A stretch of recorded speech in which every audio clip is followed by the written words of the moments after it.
This is Pet Life Radio. Let's talk pets. Welcome to Animal Rights on Pet Life Radio. This is your host, Tim Link, and I'm so glad you're joining us today.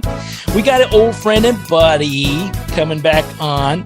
We got the wonderful writer, Donna Andrews, coming back on. She's going to talk to us about her latest book, which is called Murder, Most Fowl. Of course, this is part of the Meg Langslow series, mystery series. So we're going to be excited to hear what the latest rendition is and see what's going on with Meg, the lead character, and all that fun stuff. See what kind of twists and turns are happening. So everybody hang tight. Come back right after this commercial break. You're listening to Animal Rights on Pet Life Radio. Take a bite out of your competition. Advertise your business with an ad in Pet Life Radio podcasts and radio shows. There is no other pet-related media that is as large and reaches more pet parents and pet lovers than Pet Life Radio. With over 7 million monthly listeners, Pet Life Radio podcasts are available on all major podcast platforms, and our live radio stream goes out to over 250 million subscribers on iHeartRadio, Odyssey, TuneIn, Stitcher, and other streaming apps. For more information on how you can advertise on the #1 pet podcast and radio network, visit PetLifeRadio.com/advertise today.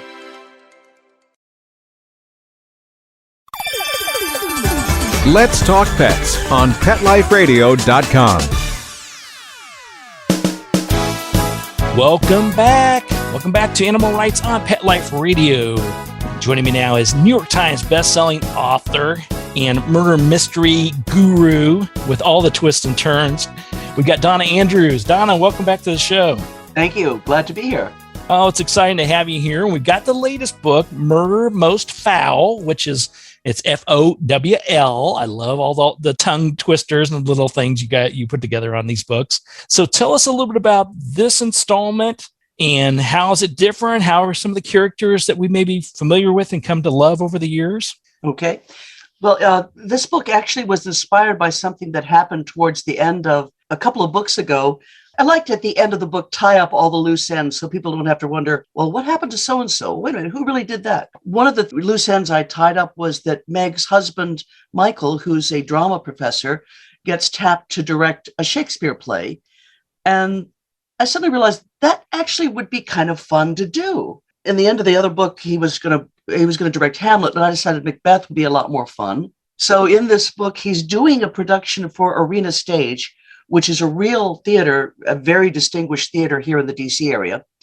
But he's gotten permission, since he also has a very active life at the college in the small Virginia town where they live.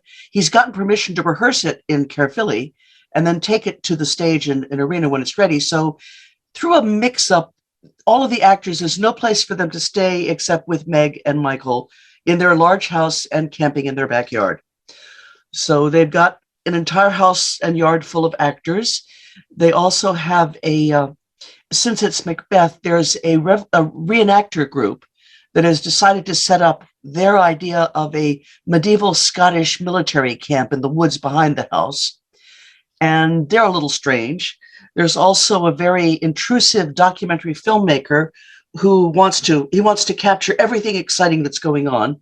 And he's also one of those people who really likes to embarrass everybody.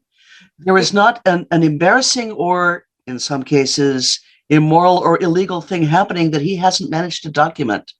So when he shows his rough cut of the film to the assembled multitudes, no one's surprised when he turns up dead the next morning. So that was kind of fun to work with. And I liked Macbeth because I kind of like the idea that Meg's cousin, who's very interested in anything New Age, she's convinced there were people casting evil spells back in the woods, doing double toil and trouble for real. So I had a lot of fun putting the elements together. And of course, the animals, Meg is very concerned because her cousin is convinced that if these people are really performing some sort of bad magic, they might have designs on their chickens or their ducks. Meg and Michael have a growing menagerie. Every book I add a few more animals to the menagerie. And fortunately, they've got Rose Noire, her cousin. She's taken on caring for all the animals, so Meg doesn't have to feed 47 animals before she takes off to sleuth. I love that. And it's funny, you mentioned that because on the cover, it has three feathered friends, we'll put it that way, and a cauldron there. And of course, the skeleton head with the crown for the Macbeth tangle. But I noticed on the cover, though, I thought, oh, there's three geese on there. But no, one of those is a turkey, isn't it? A turkey or a chicken. I'm not entirely sure. Maybe it's a little of all three. I'm not sure, but I just took an early. That struck me because I love the cover, and that struck me as funny too. Oh yeah. And the thing about Meg, the question I started thinking about is I love how you put together. It's not just like, okay, 8 people are coming over to visit, and then someone ends up dead, so it's got to be one of the 7, and Meg solves the problem. No, you've got like 3 large groups of people, sort of things going on. Yeah, it could be any of that at any time. So the breadth and the broadness of who it could be has to be narrowed down to sort of which groups are we talking about, and then who within that group could be the culprit. Yeah, one of the things I do when I'm plotting is I think of a setting, in this case, the play production, and I figure who's going to be around there and who's going to have a conflict with whom. If you need conflict in a mystery, you also need conflict for humor. So I keep putting in interesting elements until I've got enough pieces that I can shake them up and cause a lot of humor and at least one homicide. So it's kind of fun. I also stick in things that I either know something about, or, they say, write what you know, or stuff I could have fun researching. That's equally good. So yeah, I was a backstage drama major in college. So it's kind of like wish fulfillment when having Michael be a drama professor and an actor and a director. That's kind of like, I was never much good on stage. I can have a stage career through Michael. There you go. I like that. I like that. So when you say you try to find things that will be fun in research, because we know every great writer out there, they'll have a plot and a timeline. Maybe it's a recurring characters or a theme, but there's always something they come up with that requires research. Because if you don't do your research, somebody's going to trip you up on it. Oh, yeah. So how do you decide what is fun to research? Because those two terminologies don't always, in my mindset, don't align. Fun and research has a big cross out with a equal sign. Oh yeah. Now I'm actually a big fan of putting out to the immediate world what I'm working on and letting the universe do a lot of my research for me. I mean, if I remember at one point where I was in a bookstore and I saw a book that was called Otherwise Normal People. And it was a book about people who grow roses and show them in rose shows. And I thought that would be a fun thing for my character to do. And I started talking about that to my friends. And before you know it, I discovered all kinds of stuff about roses. And I went to lunch with some friends, and one of them turned out to be a former goat herd. And she told me that goats like 3 things to eat above all else: paper and poison ivy and roses.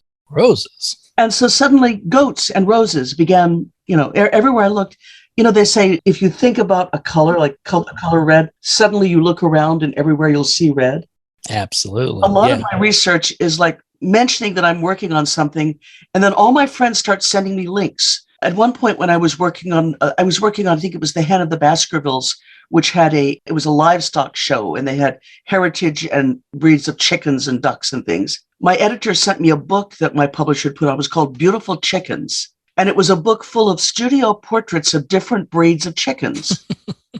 Like, he just thought I'd like it. And yeah, I can use this too. Absolutely. That's fascinating. If you just look around for something that's fun. I mean, I decided to have paintball in one book. So I went paintballing, and life did my research for me. There you go. Yeah. I like that. I like the fact that you let life do your research for you.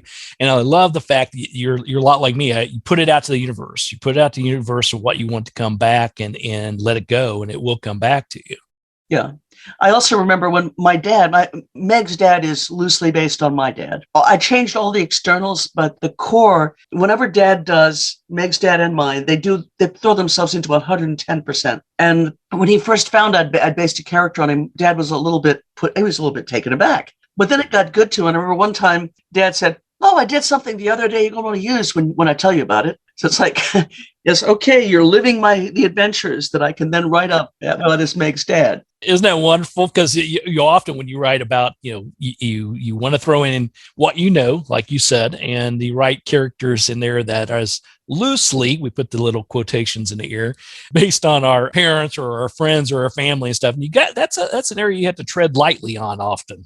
Yeah, I mean, Dad was a marine biologist. Meg's dad is a doctor. Dad was passionate about opera and French culture, whereas Meg's father is passionate about murder mysteries. They're both avid gardeners, but everyone who knew him recognized him immediately. So it was kind of fun. And, Dad's been gone for a while, but he lives on as Meg's dad in a way. There you go. Well, the thing I love, I mentioned there's always these groups of characters and not only cast characters, but groups of characters together. But one thing that always comes to mind when I read your books, and as I get to know Meg through the years, it's like, does Meg see this coming? It's like, okay, there's all of a sudden there's a group of people, not only one, but two or three groups of people. And then there's a murder. Doesn't she see that ahead of time and like tell people not to come to her house or come to her town? Well, that's the one thing I ask the readers to, the willing suspension of disbelief. That's the one thing I ask readers to not doubt me on. It's like, yes, Meg probably sees it coming, but the book wouldn't happen if she got wary of that and told him to go away. So, yeah. Yes. We call it in the mystery world, we call it the Cabot Cove syndrome. Like, would you accept an invitation from Jessica Fletcher? No, of course not. But but you're going to anyway. Yes. The logical side is you're putting together this great mystery book, and so we know Meg is going to love solving these murders and being part of all that. But my logical or my subconscious side, as I pour myself into being one of Meg's friends, will say, it's like, oh, Meg, didn't you see this coming again? How many bad guys can you have around you? But the other thing is that I try not to kill off nice people. Usually, I sometimes kill off really nasty people. At worst, they're at least very, very annoying. So if you're a nice person and kind and polite to the people around you, you're probably going to survive being in one of my books. I can only think of one nice person I killed off, and it was a case of mistaken identity. And I actually had auctioned off a character name. It's something we often do at mystery conventions. You auction off the right to name a character after yourself or someone you know. And the person who won the character name in that auction said, I would kind of like to be a victim. You could make me a victim. It's like, I can't make her the nasty person I'm going to kill off in this book. Oh, but I could have a case of mistaken identity. So, but usually I kill off, I'm not saying I kill off people the world would do better without, because, there's nothing, you can't just kill off people who are in your way or people who are annoying. And it's not even really nice to kill evil people, but it's kind of satisfying, isn't it? When a mystery writer gets rid of someone that's like, really, oh, I really hate it when people do that.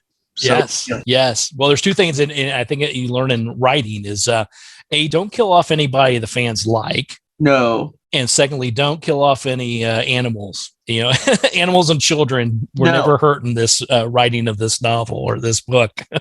And our motto in the mystery world is, if someone does you dirty, don't get even, just kill them early in your next book. There you go. Gotta love it. Yeah. And so we're mild-mannered as a result.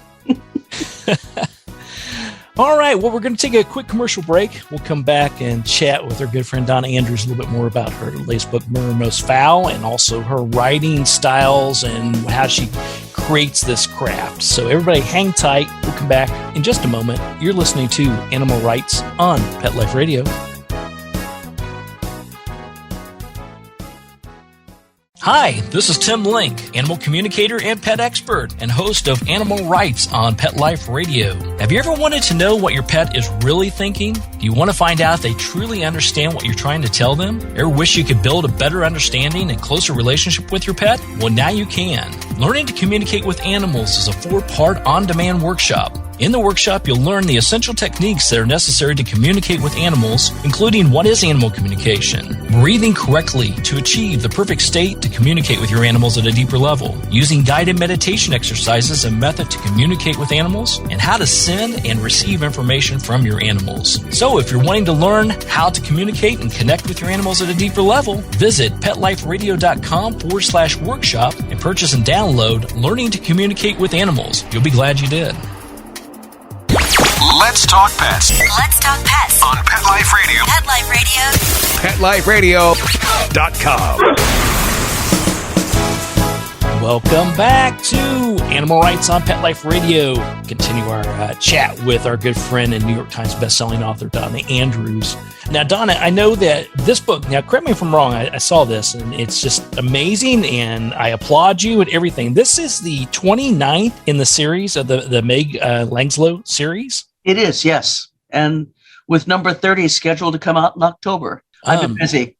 Yes, you have. Yes, you have. Well, congratulations and kudos. And always great to see the books when they come out to see what Meg's getting into. I may have asked you this in the past, but it always fascinates me when you're putting out, at least a couple of books a year and it's part of a series and you're going back to number 29 with 30 coming up here shortly. How do you keep it sorted? How do you keep it sorted in your mind? Are you so involved with Meg and you know it by like the back of your hand, or is this part of that fun research we had to go back and say, now, did that character appear in book number 3 or book number 23? There's a reason that I keep copies of the Word versions of all of the books in a folder on my computer. So I can what was his name? And I can look it up. I'm actually thinking of working with someone who does what they call a series Bible for writers. They go through and make a list. And one of the things I love, my copy editor, when they do the copy edit, they make a list of the characters and a list of unusual terms. And I save those because, when I'm trying to figure out in what book did I mention something, it's really nice to have those things around. But I do make mistakes. I remember in one book, I mentioned, Meg said something about her brother who had graduated from law school, about how he never bothered to take the bar exam. And I completely forgot, but my readers didn't, that in an earlier book, I had actually mentioned that he passed the bar exam on the first try. Oh, but I actually, here I had an error in my own world, but I actually managed to make it right in the subsequent book where Rob, the brother, comes up with something that, something that shows he wasn't actually sleeping in law school. And Meg looks at us like, hey, you did learn something in law school. And he says, yeah, maybe that'll keep from telling people that I flunked the bar exam. And Meg says, I never said I thought you flunked it. I told you I passed, but I thought you just told us that to get us off your back because you knew you didn't want to practice law. And why would you take the bar exam if you didn't want to practice? That's what I do. Just say, yeah, I passed it. Go away. And Rob thinks about it for a second. He says, when you say that, it's almost like a compliment. So Meg did go through a phase where she became convinced that he hadn't actually taken the bar exam because his career now is inventing. He's the crazy inventor of highly successful computer games. And he doesn't need the law degree for that. That's right. So in this case, you can't blame the writer. It was actually the main character who made the flub. Well, you got to blame the writer, but the main character, I figured out a way to make it good. There you go. Yeah. And it's very frustrating because, people always point out there was a typo in your book. Yeah. It's when you've read it and edited and polished it, you see what you wrote, not what you typed, if that makes sense. Yes. When I typed the wrong word, I know what I intended to type. And there is no book published these days that's perfect. If you can't find a typo, you're obviously not looking too hard. That's right. Yeah. It reminds me of a good friend of mine. I think he lives off of my writing, but it's not because of my writing. It's to find whatever typo or, yeah. And you're right. You can have a staff of editors and you can look at that thing about 1,000 times and there's still something that's going to be awry. But you're right. You have to. The gremlins will stick an error in if there wasn't one to begin with. Yes. That's right. If all he thinks about is my errors in my book, then I'm not sure what kind of friend he is to begin with. Maybe I should give you his name. You can kill him off in your next book. One thing I advise beginning writers is that somewhere in your circle of friends is the person to whom you give that moving thing you wrote about, about your, the relative you lost or the pet you loved as a child, and they hand it back to you and with all the typos marked in it. This is a person you want to befriend. Just hand the manuscript to them and let them find the typos. They'll love it. That's right. Because I don't know of any writer out there that loves the editing process. Yeah. They appreciate it a great deal, but love it, no. Well, I appreciate it. And I actually don't mind the revision process because with very few exceptions, I always think okay, I should have done that to begin with. Oh, this is so much better. I mean, it does make it stronger. Right. So, yeah. But the challenge is that I would imagine, correct me if I'm wrong on this, you're trying to finish up one manuscript, you're tidying it up, you're making some change, whatever. You've started on the other one, or at least you've got it, framework and storyboard or whatever. Yeah. And one of the things at the moment, I'm talking about Murder Most Fowl. I'm revving up to talk about the 12 J's of Christmas, which is the Christmas book this year. I'm working on a book that is now officially titled Round Up the Usual Peacocks. And I'm trying to think of a title for next year's Christmas book. You're zooming back and forth on your character's timeline. And sometimes you start explaining something to someone. Wait a minute. No, I can't tell you that yet because you don't know that yet. That happens in the next book. Forget I said that. That's right. But the luxury of that, the greatness of that, to be able to have that going and the fans loving it for sure. Yeah. Well, what do you hope when people take a look and obviously purchase a copy of Murder Most Fowl? What do you hope they gain from it? What do you hope the walk away is after they've read through it? I want people to have fun reading the books. And also, one of the things people have told me, particularly over the last year, is how much they love getting away from real life when real life isn't fun, and going to my fictional town of Caerphilly. It's probably not 100% realistic. It's a nice place. The residents of Caerphilly are basically mostly nice people who are nice to each other. It's, for me, writing, I have writer friends who had difficulty writing over the last year or so. I could retreat to my fictional world, and it wasn't that hard. So I hope they enjoy visiting Caerphilly. One of my friends says, I want you to find this town so I can move there. Sorry, I made it up. Yes. Just don't get involved with one of the reenactment groups or those folks. Stay away from the film guys. You'll be all right. We're kicking those people out of town. There you go. Then it'll be a nice, lovely place. There's always that one guy next door. He seems so nice. Oh, yeah. But one of the things is that I like the fact that Meg can call upon the community to help her. I mean, there's always someone who's got a bit of advice, a bit of information, willing to lend a helping hand. I mean, the whole purpose of last year's Christmas book, The Gift of the Magpie, it was based on something I read about a church that was so small it was about to die out. And the new minister came and looked out around the dozen people sitting in his big church and said, we either got to grow or close the doors. And he started this project where they put out flyers and they're like, we want to help you with something. You don't have to be a member of our church. You just have to be a neighbor. They started helping neighbors, whether they were, I think it was a Lutheran church, whether they were Lutherans or not. And they're not a big church again, but they're a lot bigger than they were. And what's more, they have a whole network of people in the community that participate in their projects, have benefited from their projects, and are interested in giving back. And I read this wonderful, heartwarming article, and I said, that's the sort of thing that would happen in Caerphilly. So I decided to make a book about that, except I had to put a murder in because it's a mystery. It's such a lovely place. Oh, we're going to kill somebody. But, we're improving the town every time we get rid of one of those nasty people. There you go. Gotta like it.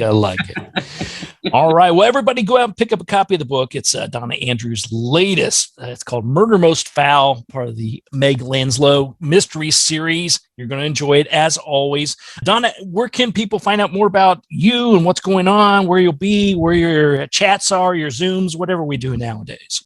My website is donnaandrews.com. There's probably not much on it at the moment because I just started immersing myself in working on Round Up the Usual Peacocks. But when I'm doing something, I will try to post it there. And if they want to contact me and say how much they loved or hated the books, there's an email there that they can send me something. So, all right. Sounds good. Well, everybody check that out. Keep track of what's going on with Donna Andrews. Donna, thanks for coming back on the show. We really appreciate it. Congratulations again. The 29th mystery in the Meg Langslow series. So good job. Keep up the great work, and we'll chat with you again somewhere down the road. Great. Thank you. Take care. Well, we're coming to the end of the show today. I want to thank everyone for listening to Animal Rights on Pet Life Radio. I want to thank the producers and sponsors for making this show possible. And while you're at it, check out PetLifeRadio.com. Check out all the other hosts and shows. It's a cornucopia of great entertainment. If you have any questions, ideas, comments for this show, drop me a line. You can drop me a line at PetLifeRadio.com. I'll be glad to answer your questions, entertain your comments, and bring on the people you want to hear from most. So till next time, we'll write a great story about the animals in your life, put it in a book, a blog, an article, just get it out there. And who knows, you may be the next guest on Animal Rights on Pet Life Radio. Have a great day.